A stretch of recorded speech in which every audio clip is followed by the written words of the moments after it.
Yo guys, Paunchy here, and today we're going to learn how to use the arpeggiator on our Digitone. Let's go!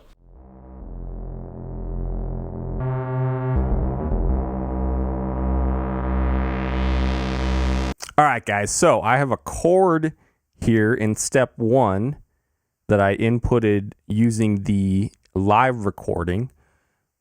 And to get to the arpeggiator menu, you want to press Function and Syn 1. Bam! Okay, so let's go through each of these parameters here. If you've seen my other arpeggiator videos, you probably will be familiar with this. But let's go through the first one. The first one is the mode. So true basically means that whatever order you press the notes of the chord, that's the order that it'll play the notes in the arpeggio. So that's pretty self-explanatory. Up, regardless of whatever order you input the notes, it'll just go straight up. Down is exactly the opposite. Whatever order you put the notes in, it'll play the arpeggio down. And then cycle, it'll start by playing them up and then it'll come back down. So those are the 4 modes we have available. Speed, of course, is the speed of the arpeggio. You can change basically how quickly it goes from one note to the next. Also fairly self-explanatory. The range, that refers to the octave range. So you can go all the way up to 8 octaves, which is pretty insane, honestly. So you could, using this arpeggiator, you could essentially have an arpeggio that goes all the way from like the lowest octaves to like super high. So that's pretty cool. And then length. That refers to the length of each arpeggiated note, basically. So if you wanted to have more of a plucky sound or more of a drawn out sound, that's where you would use that. So, and then down here, if you use the level knob, you can cycle through each one of these steps, and then you can use the down arrow to remove steps.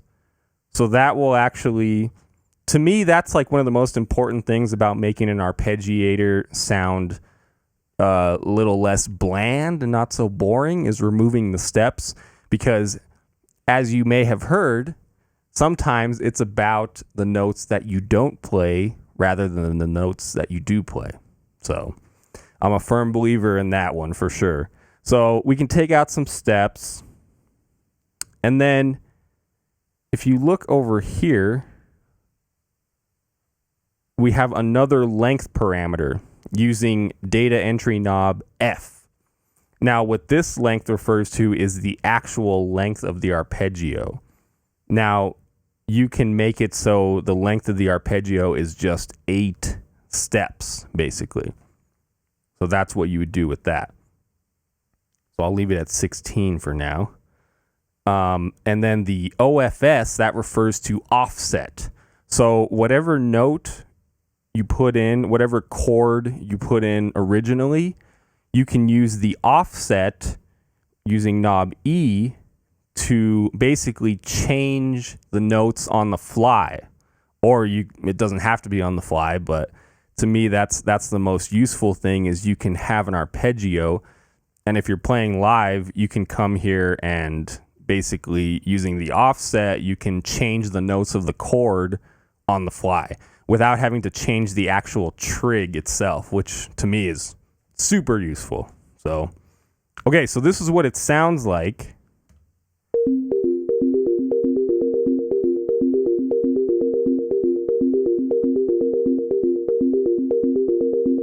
We can take it through some of the steps. This is what it sounds like going up. This is what it sounds like going down. There's cycle. You can change the speeds. To me, when I turn up an arpeggio super fast, it always sounds like a slot machine for some reason. I don't know if that's just me. 16th notes are a good place to have it though. Range, we can take it up second octave. That one sounds really cool.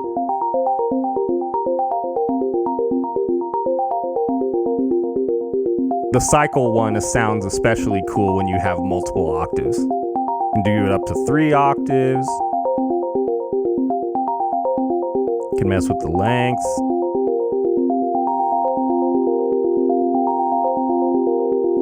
Messing with the note length is really cool because it kind of makes them blend together a little bit and gives you more of a, I would say it removes more of the attack. So it's more of like a flowy sound rather than like a really abrupt sound.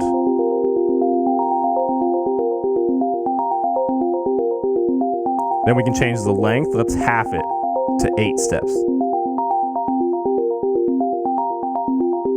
I'll take the octaves back down too.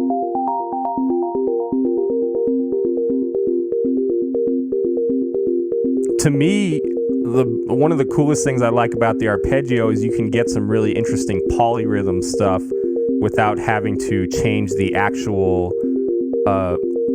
scale length. So that's pretty cool. You know, if you have a song in 4/4, which most people do, then you can use the length to create like an odd length, like say 13.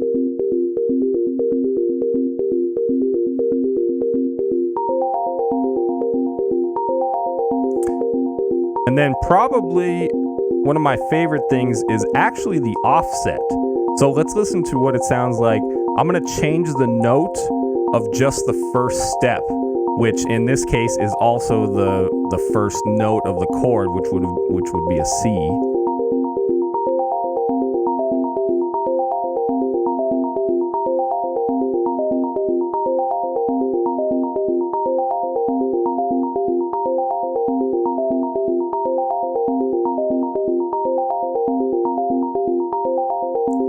So you can hear there's just that one note at the very beginning that is changing as I move the offset.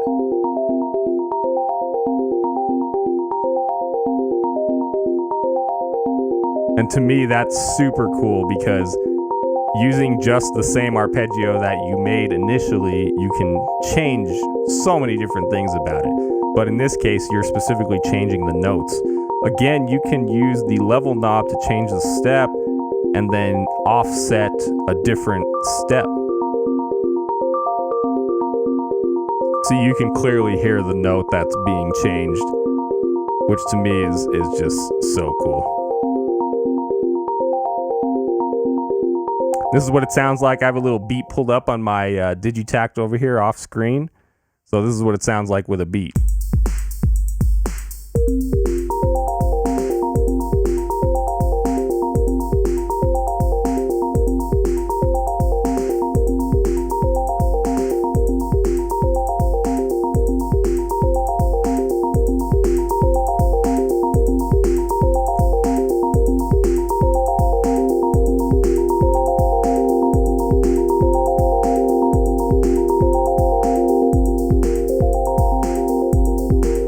Also, I should probably specify that I do indeed have some delay on this track,